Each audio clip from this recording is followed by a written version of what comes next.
Hi, everyone. Welcome back to the show.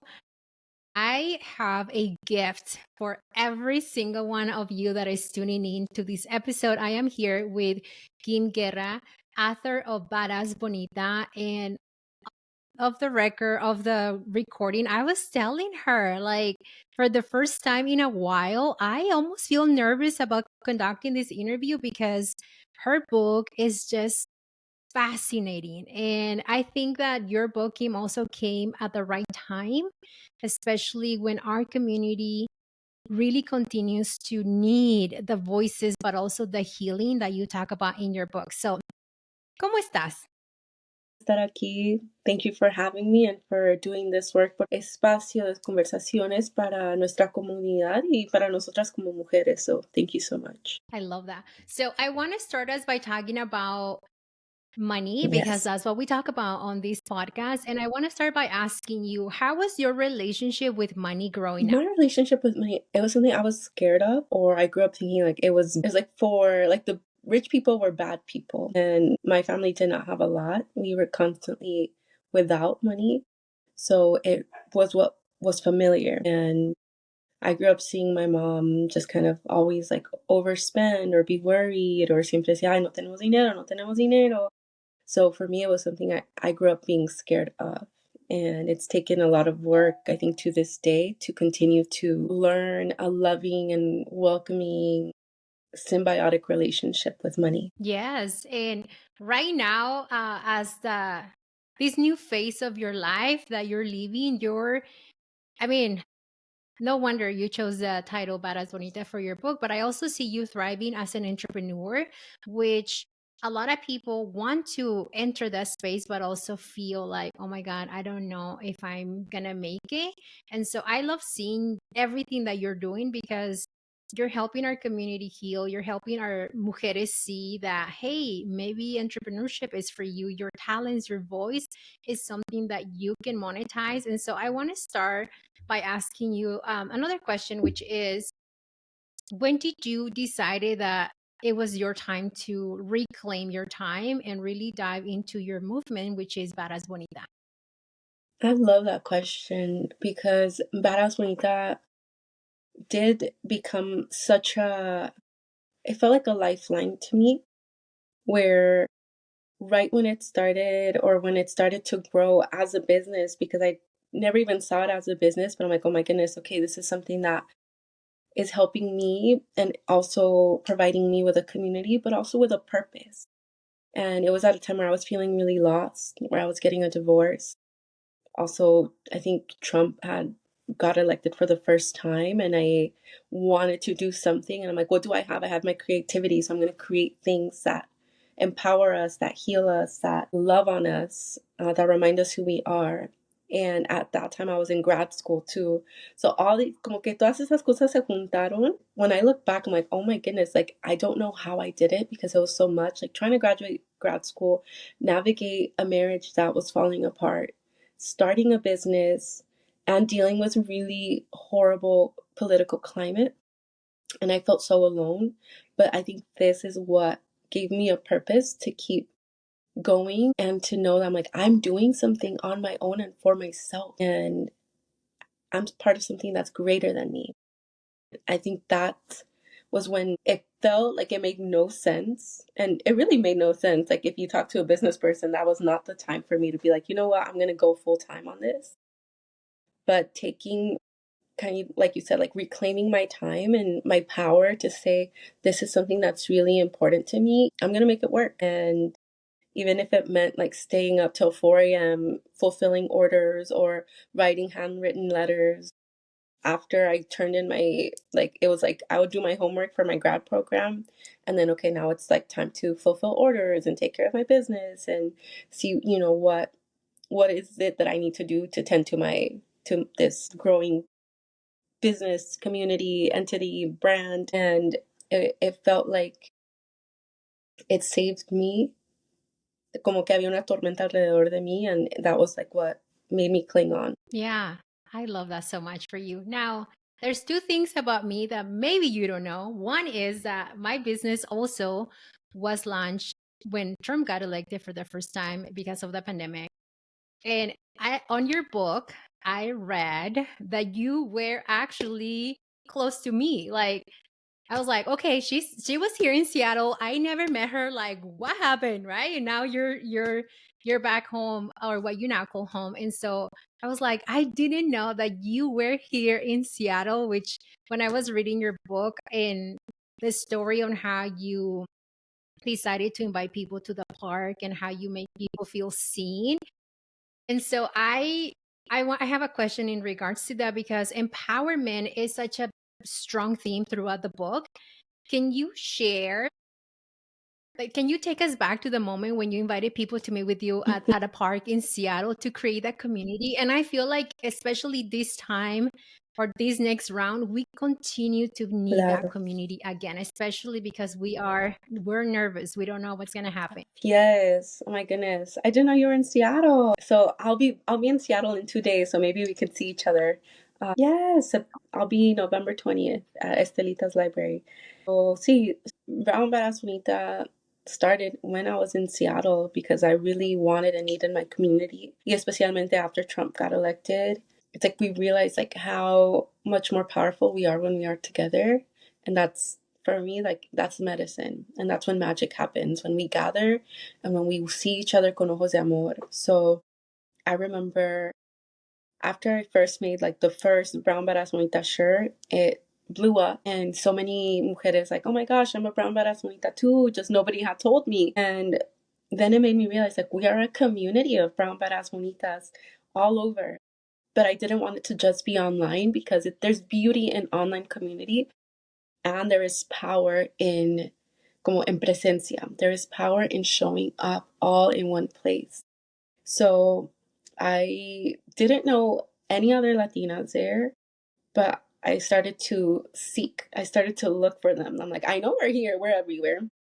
So I have like going to like Facebook groups, and I would just start messaging any name that sounded Latina. I found community groups, Instagram, and I just started inviting people. And it felt creepy because I was just like, oh my gosh, I know you don't know me, but we're gonna be at this park and we want us to just gather and get to know and build community. If you're an artist, bring your art. If you're an entrepreneur, bring your business. Like we want to support one another and see each other and simply create a space for us to be.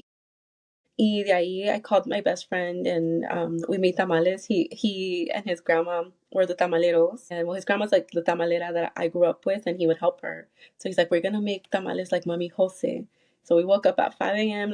Hacer los tamales and we handed them to people and it was such a beautiful event. I think like 60 people showed up and we were just so grateful to know that we're there because so many of the girls that showed up, the women that showed up were like, "Oh my goodness, I didn't even know there were so many Latinas out here and we have so much in common." So it was very powerful. Yeah.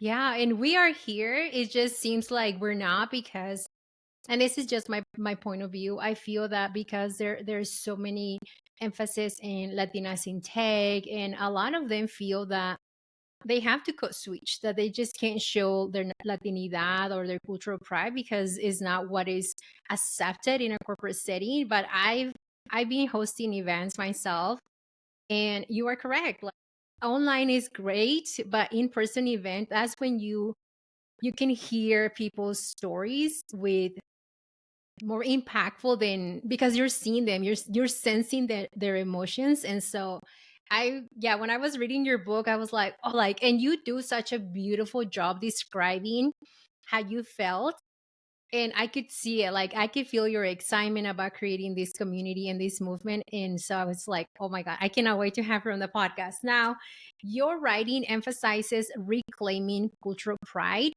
and celebrating Latina identity.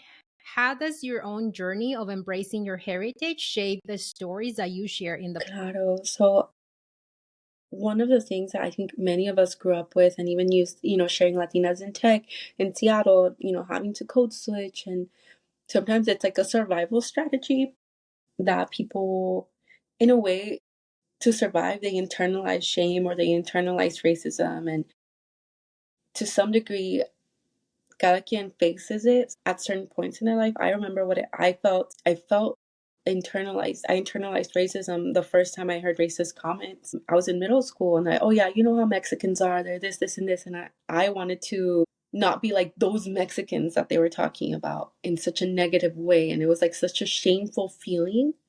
And I didn't know how to process it. And that was like my first encounter like with racism directed at me and my people. And for years, I just remember trying to be more acceptable to the white people, more adjacent to whiteness. And I also remember how much harm that caused me once I started to learn what it was. Once I was in college and I took a course on cultural and ethnic identity development, and they laid it out just like how I had lived it. It was like stage one, when you have this encounter. Stage two, when you internalize and you have to, in a way, grapple with your identity and with how you're showing up culturally in this world. And three, some people immerse themselves in the culture where you're like, okay, yes, I'm a Latina and everything Latino is me. And then some people kind of reject that culture and they say, I don't want to be I don't want to be Latina or identified as Latina. And so you find another strength in your identity to claim. And the end goal is integration, where you embrace who you are, you embrace your culture, you embrace your identity, and you celebrate it, but also that you stay rooted and centered in it. That it doesn't matter. You could be in a room full of white tech, or you could be in a room full of other Latinos. You could be in the other side of the world, in India, Italy, France, and your identity is strong, it's solid, it's rooted, it's you. So you're fully you wherever you are because you know who you are and you love who you are. And for me, that's like I've gone through all those stages where and I do remember when I felt that integration where I'm like, oh my goodness, like like I love being me and all of me. And I love my Latinidad for the beauty in it. And I also see the places that Latinos as a culture need to grow. And that's also part of integrating where because sometimes when we stay in the immersion stage where we're just like, it's only Latino only, brown pride, this, and this. And then sometimes that generates a loyalty to the cultura in a way that it doesn't allow for growth. And it also operates a little bit out of that you're so protective of your culture, that anything from the outside threatens who you are and your identity. So sometimes that can also be harmful because it doesn't leave that room for openness or that interconnectedness, the intersectionality of many of our identities. So for me, the integration stage that we get there is key, but it requires a lot of learning and unlearning, reclaiming, and unsubscribing from some of the shame that was planted initially from different racist encounters. Yeah. And I mean, you've been doing the work. I've been doing the work. So I started my healing journey back in 2019. And everything that you're saying, I'm like, yeah, that's what we had to do to reclaim not only our cultural pride, but also in my case, like reclaiming my financial power. I see it with you. I see it with the people that I coach, but also that shit is hard. Like nobody's just gonna wake up one day and say, I'm ready to reclaim my identity. I'm ready to reclaim my financial power. And I'm thinking of like eldest daughter, especially because they really struggle with balancing cultural expectations and their personal desires, right? So how does Bad Ass Bonita addresses this tension in your book, and what advice would you tell the eldest daughter that feels the pressure of just doing everything for everyone else and forgetting about how important she is? As an older eldest daughter too, it's I say sometimes, like, as the eldest daughter, we're born with this responsibility kind of handed to us. And I see it sometimes like this mochilita. They're like, eres la mayor. You have to set a good example. You have to take care of everybody. You have to help your mom. You have to, sacrifice a little bit of this in order for the greater good, for the family's, goodness. And it's like kind of like very infused with perfectionism, shame, and loyalty to the family, pero también el que dirán. I think the oldest sisters are handed that pressure of people pleasing and el que dirán very, very early on. And it's like this mochilita that keeps getting heavier as you grow up, and you have to like put it on every day. It's not even an option. And you just keep carrying it, and it keeps getting, heavier. You keep adding to the load, to the expectations, until you realize like you're just always tired, and none of the things that you're carrying have to do with you.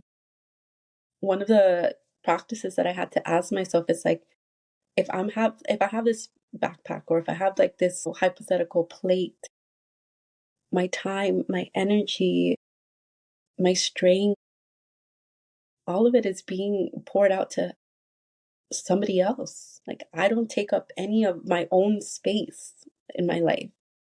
I'm not the main character of my own life. And I didn't realize like that's how I had lived my whole life, because that's how many of us are raised. So poco a poquito, I started Yeah. to set boundaries and lighten my load. Like, oh, I don't have to carry this, or this was not mine to carry, or I don't want to carry this anymore. Like, why do I have to carry it? And until I just kind of took off the backpack and saying like, I'm gonna learn how to take care of me, because not taking care of me has led me to make choices that are harmful to me, and has caused me to live a life in which I am not happy, and in which I am kind of afraid, or just surviving, or I'm constantly worried about everybody and everything else. And I saw a tia who, she is like, she is one of the oldest and takes care of everybody, and my great grandma, my grandma, she would just take care of everything and everyone. And I asked her if she was happy. Estaba planchando, ya era la medianoche, estaba planchando los calzones de su esposo. And I was just looking like, "Okay, are you happy?" And she's like, ay, mija, como happiness has nothing to do with it. My happiness, like, this is just what I have to do because everybody expects all of these things. She was like, all these worlds would crumble if I didn't show up in them, because I'm carrying her, this, my grandchildren. She teaches kindergarten, volunteers at her church, takes care of her kids, makes her husband lunch, goes to volunteer for the church, all those things. It's like, what do you do for you? Nada. Yeah. They don't know what it's like to do things for themselves. And I see it too with the finances, right? When especially like the eldest daughter, like they want to reclaim the financial prosperity. But yeah, you're saying it so beautifully, like the backpack of, hey, if I save money, they're gonna come and ask me for it. Or hey, if I invest, like they're gonna think that I no longer want to help. And so when you talk about this on your book, I thought that you did in a beautiful job with your writing, especially how you just like sin pelos en la lengua. You're like, I'm gonna call it out as is, which I honestly love that about your writing. Which brings me back to my next question. So your book, which I'm gonna show it again because it's so beautiful, combines poetry, affirmations, and art. So what was your creative process like, and how did you decide on the uniqueness format of blending these type of mediums? Because when I was reading your book, here's what happened, okay? I was reading your book, and of course I'm immersed in it and just feeling everything you're saying, describing, and then I realized that you also do Spanglish. And so then I have to go back and be like, wait, am I reading a book in English or am I reading a book in Spanish? And I thought that was so creative. So walk us through the process, like that creative process behind Bad Ass Bonita. Yeah, so I didn't realize like how different it was until it was out and people are like, "Oh my gosh, it's so unique." And the editors were like, "Okay, this book is different and we're going to make it work because it makes sense once it's all together." But I think the Spanglish for me was non-negotiable in many ways. That's how we grew up, feeling, learning, making Yeah, sense of the that's how we world. talk. So I'm like, that's how we talk. That's how we learn. That's also how we're gonna heal. That for me, there's certain things that needed to be said in Spanish in order for my system to receive them. And some of the words or some of the phrases, like we learned hearing in Spanish. And also I think it's important that we heal and reclaim some of those things in Spanish too. And the book is divided in 4 parts, which is, it goes after the stages of metamorphosis of a butterfly. So it starts with a caterpillar, the chrysalis, a breakthrough and then using your wings. And for me, that's kind of how it made my healing. And when I work with my clients or with the Mujer Mariposa cohorts, we go through these 4 stages. And I wanted the book to feel like we're on this journey of evolution and metamorphosis together, and that it's work, that it's not just going to be like a fluffy read. It's a book that invites you to do some hard work, some reflection, to make it your own. And when I do the Mujer Mariposa cohorts, as I started doing that online like coaching program, I was also writing my book, and that helped me model and feel like, okay, I know what it's like, o cómo se siente when we go through these topics together, when we're having these moments of exploration, of reflection, of questioning, of visualization. And sometimes it just kind of felt like collective prayer. And that's how I wanted the book to feel. It's your journey, but Yeah. you're not alone in it. And it also has like affirmations in different sections. And for me, that es como, okay, you did a lot of hard, deep work. Remind yourself who you are. And it's important for us to take those breaks and affirm ourselves and teach our brain to see ourselves and to perceive us through a new lens. Yeah. Thank you for explaining that. And I feel like a lot of us don't know what it's like to be compassionate to ourselves. Like, I had to learn that in therapy. My therapist is like, hey, you're putting so much pressure on you. And I'm not the eldest daughter. I'm actually the baby in my family. But I take a lot of the responsibilities of the eldest daughter indirectly. And so I've always felt like the cultural pressure, like I'm the first one to go to college, high school, career, all of that. And now the first one to build wealth.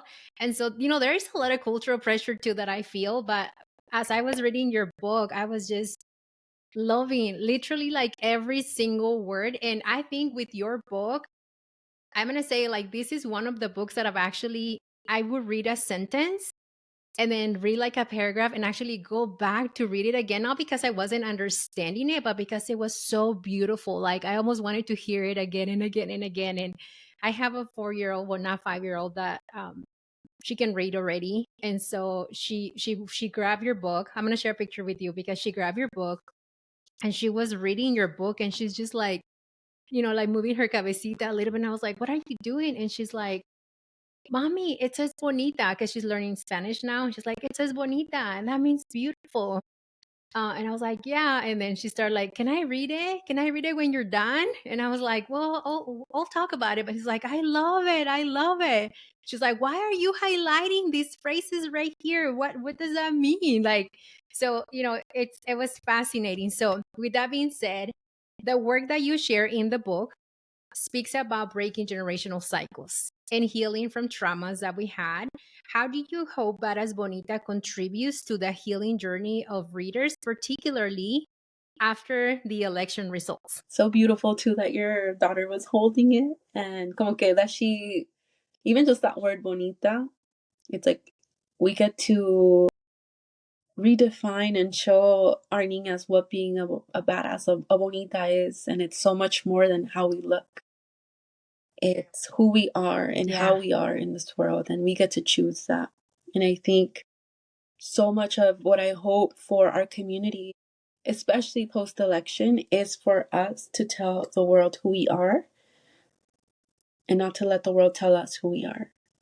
And in order to do that, we must take the time to get to know ourselves and to love who we are getting to know, who we find, and commit to loving ourselves in a revolutionary way. Because I say it has to be revolutionary. And it is revolutionary when a woman chooses to love herself. And it starts a revolution within you, and it spreads to your collective, to your community, to your family. It heals and invites those to heal, those that come before you and those that come after you.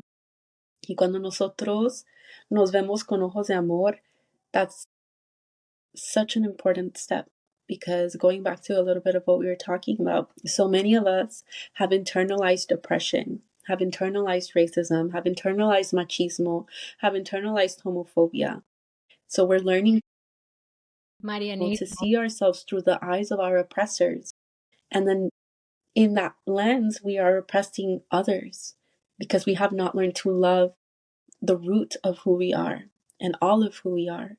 And that's a big part of what we're seeing the result of this election, that it's a lot of internalized racism, machismo, Marianismo, a lot of people pleasing, a lot of fear, shame, self hatred, and simply trying to uphold oppressive systems.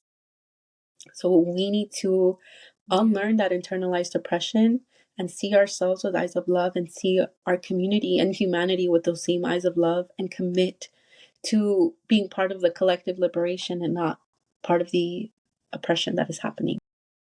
I love that collective liberation. I'm like, I feel your words, and we have a lot of work to do for sure.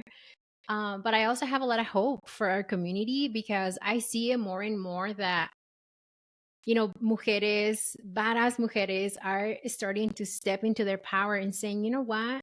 It feels scary for sure. I don't know what it's going to be like, but I'm willing to learn and heal and go through the transformation. And I cannot wait for our community to do exactly that, to heal, because it feels amazing when you step into a room and you feel so badass that you start helping other women. I'm talking about the event that I just hosted. It was a small event. It was my first in-person event, and I brought 23 mujeres, and you can see that everyone that was in the room either has done the work themselves or is ready to do the work. And I'm like, I cannot wait for these mujeres to continue to build community. Now, at the beginning of the podcast, I talked to you that there was a message that you share in the book that really spoke to me. I mean, everything you talked about obviously speaks to our community. It spoke to me so good. But let me go to this page because I was like, oh my God, no, she did not.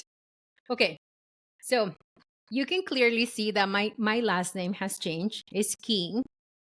But on chapter 8 of your book, Reclaiming Yourself, and I have been struggling to share these with the audience and the community that I have because I'm like, I don't know how to say these without sounding like I'm not proud of who I am. But let me read this, okay? So you talk about how your name is not Kim Guerra, that you give yourself the name that you chose it.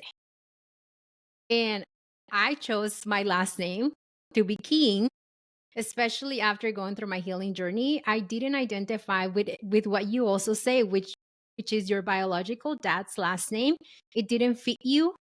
And also, like, tell us about that, because I was like, I've been wanting to talk about why I changed my last name, but I just can't find the words. But you did it, and I feel like that also gave you the power to say, "Me vale madre. This is who I am now." So I want you to give us the chisme on reclaiming yourself, and especially with Yes, your well, name. Kim Guerra is my name, and I think that's the power of it. It is mine, and I chose it, and it is something that I got to do for myself, like after my divorce. And there was like a section, it's like, okay, once you take away this white man's last name, what name are you going to choose? It has like, you choose, it's like fill in the blank. And like no one had given me that option before. I'm like, I get to name myself. And my last name had always been such a tender topic because I was technically adopted by my siblings' dad, and I grew up not knowing my dad. So I had to I had this last name that I know wasn't mine, and it felt like borrowed in a way. And at that point, I had met my biological dad, but it also didn't feel like mine either because I'm like, that also feels like it's too new. I don't really feel like I'm part of that family. Um, and Yeah. then, my mom's last name is Guerra, and she had her own war with her name. But for me, I'm like, I feel like I'd rather take the maternal lineage name because I was raised by the women in my family. And also, I feel like I just have fought a war and won. when I chose me, I'm winning. And so it was like between Guerra, Guerrera. So I got tattooed Guerrera and I chose the last name Guerra. And when I said it, like Kim Guerra, I'm like, that fits. That's me. And it really did change how I just took up space from then. Yeah.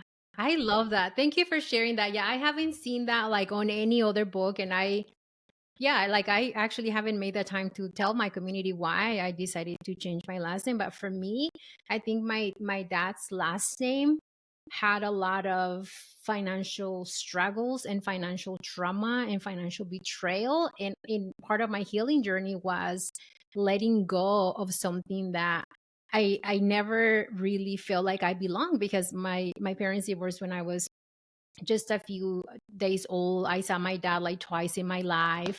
When I was like 8 years old, and then when he was literally dying. And so I never felt like that generational trauma associated with the last name belonged to me. And when I married my husband, he has his relationship with money is so abundant and completely different, even though we grew up the same way, like struggling low income. But his relationship with money is so healthy. And for me, like just embodying the king was my reclamation of, we are the cycle breakers. And so our lineage moving forward is going to see money as an abundant, and is going to see money as power to help our community, to uplift others. And so, yeah, when I was crying, by the way, when I read about you, I was like, God. And my nenas, because they're always around, they're like, ¿Por qué lloras, mami? Is that book sad? I'm like, no, honey, it's so empowering.